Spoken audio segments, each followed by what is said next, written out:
This video is a continuation in a way of my video I shot yesterday on watershed zones, and it is a comment, I like my cheekbones, that I hear probably several times a month. When I say I'm going to fill and augment that area, people say, look, I like my cheekbones. So I want to sort of clarify this because cheekbones, in my opinion, are a sign of aging. This is why implants, like a silicone implant into the cheekbone, actually connotes aging. If you look at me, I'm in my mid-50s.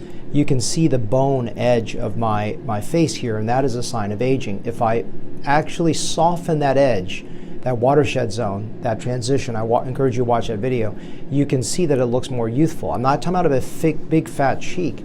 I'm just talking about not seeing bone.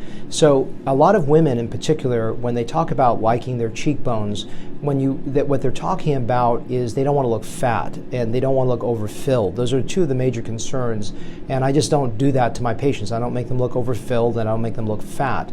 I just try to soften the visibility of bone edges, and that is what I call watershed zones, what I talked about the other day.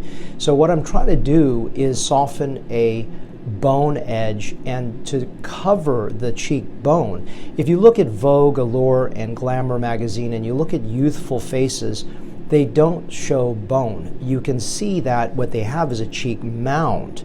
Now, I want to clarify that cheek mound because when you look at the cheek mound, for example, I also have a little bit of an anterior depression across here as well. It's part of a malar ligament. It's also some exposure of the cheekbone due to being 54, going on 55 right now. But I've noticed that by augmenting the front cheek, this is the area that's in the mid-pupil dropping down, it looks weird, even a small degree of filler there when someone smiles. Of course, it's the darling area that people love to fill, but it's an area that I don't like to fill.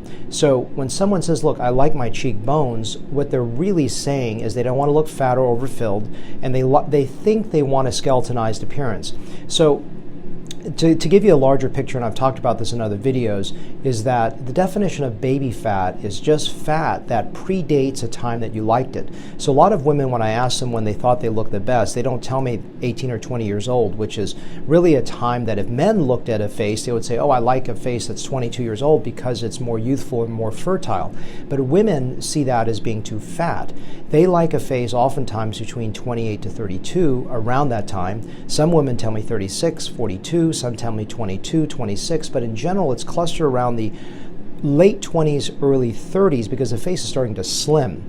So they associate the idea of the cheekbone as a positive attribute when in fact it is more masculinizing and aging.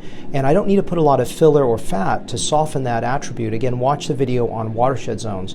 And when that volume is softened and you don't see the actual bone, you see more youth. And this is why, again, that if you've got a 45-year-old that says, like, I want more cheekbone, and you stick an implant in there, it actually exacerbates that bony appearance because an implant is bony in appearance. And then that bone exposure is actually a sign of aging and not youthfulness. So I don't need to make a big cheek. I'm just talking about softening bone edges. And again, watch my video on watershed zones to understand that better. And when you don't see as much bone attributes around the eyes, around the temples, around the mouth, your brain sees more youthfulness. Hopefully that makes sense.